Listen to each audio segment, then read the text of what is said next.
Even on this final work show, there's a lot to see. Aiden's Army was out on the track at Oak Tree at Santa Anita today. That'd be Aiden O'Brien. Then there is the one-woman army. That would be ZENYATTA, and she loaded the van to head over here to Oak Tree at Santa Anita, where she is going to invade the Classic, not on Friday, but Saturday against the boys. Hey, California flag! Hey, where are you going? The Works starts right now.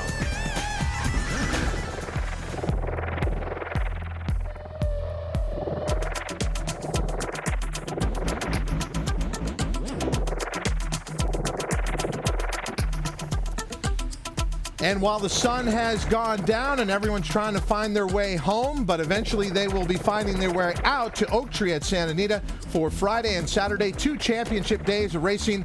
Getting so much closer on this Wednesday evening. Welcome to the Works Breeders' Cup 2009. I'm Todd Schrupp, and our team is here tonight to bring you so much coverage. We're welcome to have on the set Graham Cunningham, our special Betfair correspondent, sitting next to me as they have been all week. Tom Amos, Simon Bray, and then there is Christina Oliveras and Frank Lyons. We'll be checking in with them down in the winner's circle. Let me start with you, Simon. When we left the show yesterday, we're talking about Rip Van Winkle's foot problems, and he was out on the track today. He certainly was, and that's who I'm interested to see. I want to see if that backstretch buzz we gave you yesterday about those foot problems is going to come true. How's he training? How's he moving? How's he handling the conditions? That's what I want to see today. This is an important day for Rip Van Winkle. A lot of horses to choose from, Tom. Who did you want to see? Well, I want to look at Proviso, no matter how you pronounce it. The winner of the Spencer was taken down in that race. She didn't keep a straight course. We're going to watch her work today. This is one of those works that was on TVG.com. I watched it this morning. I think it's worth showing on the set.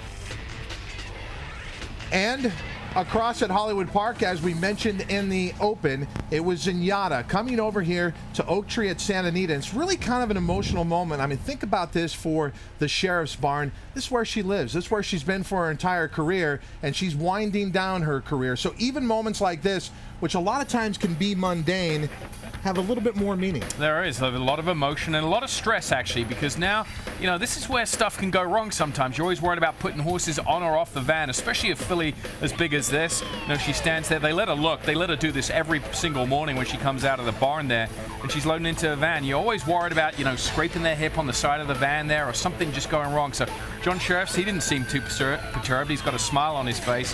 And once she's in, locked and loaded, she'll ride backwards there, you see, with her back facing the cab there, and make her way across town to Oak Tree here at Santa Anita. It'd be the 105 East that the van would follow over here from Inglewood, California into Arcadia, California. And Tom, you really don't take anything for granted, even with a professional like ZENYATTA. I suppose it's still tense for a trainer. Right, nothing's mundane when it comes to ZENYATTA, and of course, as we get close to the big race, I'm sure every moment you're probably wishing was time to go in the starting gate, because only something wrong can happen from this point forward. She's done all of her preparations. One of the things you notice about her, I mean, she's a real pro. She certainly is, and it's a true team affair with the Sheriffs. You saw John putting her on the van as she departed. Wife Dottie and Gordo Sheriffs, also racing manager to the Mosses, there waiting for her at Santa Anita the other end. Christina, you've been very close to Team ZENYATTA throughout the year, and obviously Dottie, this has got to be very emotional for her. What was her reaction as ZENYATTA made her way over here to Oak Tree at Santa Anita? Yeah, I've been very fortunate. They've been very kind and very generous with their time over the past few years with ZENYATTA. And watching ZENYATTA come in today was our #1 news item. It was our #1 priority. And just after she stepped off the van and settled into her stall, I was able to speak with Dottie and Gordo Sheriffs, the racing manager for the Mosses, about the journey. Let's take a listen. Normal day for ZENYATTA, yes, and only that she was met with many cameras. So I guess it's a normal day for ZENYATTA, and she seems very happy. She just walked right into her stall, and she seems very content. And what's the schedule for her this afternoon and then in the next couple days? This afternoon she'll be walking. She walks a lot during the day. We tease about the fact she goes through a lot of shoes because she does a lot of walking. She's a big girl, and we have to keep her occupied a lot. And then tomorrow she'll go to the track and get ready for the race. Speaking of getting ready for the race, I saw the Mosses yesterday just after the post position draw.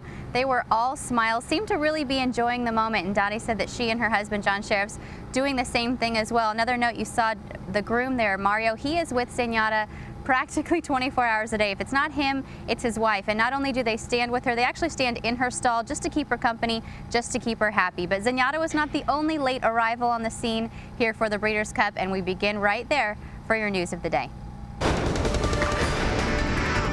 Showing up fashionably late, ZENYATTA is the last Breeders' Cup horse on the grounds. But this morning was our first chance to get a look at some of the other last-minute arrivals. Defunny Bone impressed quite a few people with his early morning jog, and Court Vision still looks strong after his win in the Shadwell Mile, both for Rick Dutrow. Gio Ponte galloped in his first trip to the track for Christophe Clement and took a tour of the paddock on his way home. And Aidan O'Brien's Ballydoyle crew are hard to miss.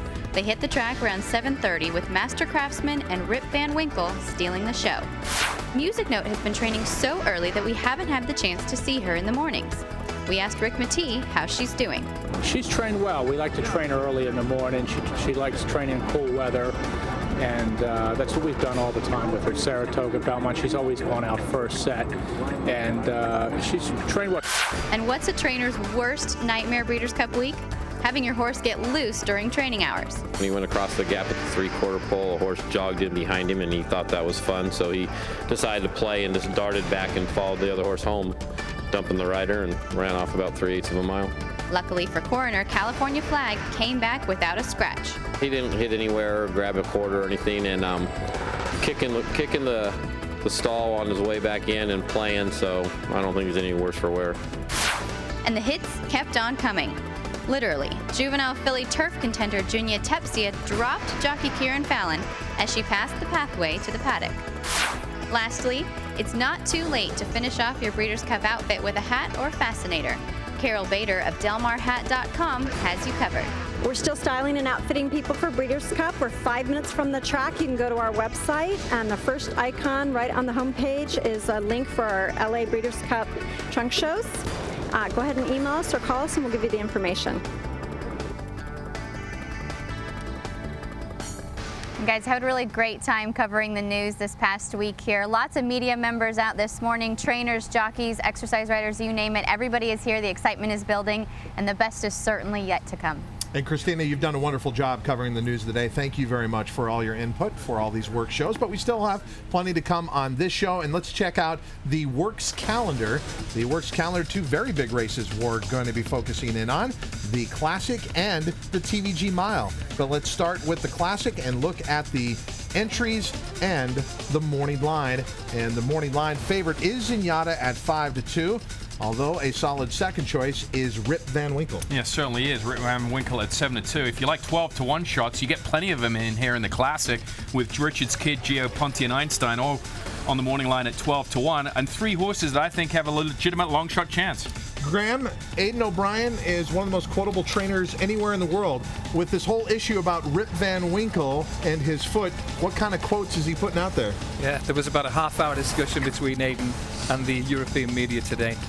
Positives and negatives all over the place. The positives, he said, this is the most natural, gifted athlete we've ever brought to the Breeders' Cup. On the negative side, the foot problems. Yeah, I don't like the foot problems. I mean, he talked about the off-hind and how this horse has had a foot problem. Here he is on the track jogging. He's going to get a little warmer as he gets through this little light exercise. And you're going to see him turn around and gallop here in a second, Tom. As you can see, the lather coming down his neck. That's that white foam between his back legs and on his neck. Sometimes that's a sign of distress in a horse. It can be, but that doesn't have to necessarily correlate to his foot problems. A lot of times a horse in a different environment will do this. We've seen the Europeans do it in the past. I would look for Rip Van Winkle on the track over the next couple of days, see if he does indeed calm down, stops that lathering, stops that sweating. If you continue to see that, that indeed could be a problem. There he's getting warm. But Graham, I mean, from your point of view, why should I bet this horse? He's 7-2.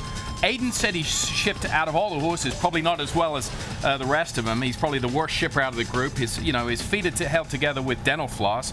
He ended up in sweating this morning. Why should I, as an American-based, journalist here, bet this horse at 7-2? Why should he be second choice on the morning line? It applies to every gambler out there. You've got to take those points one by one. The travel, Aidan said he was much happier today than he was yesterday.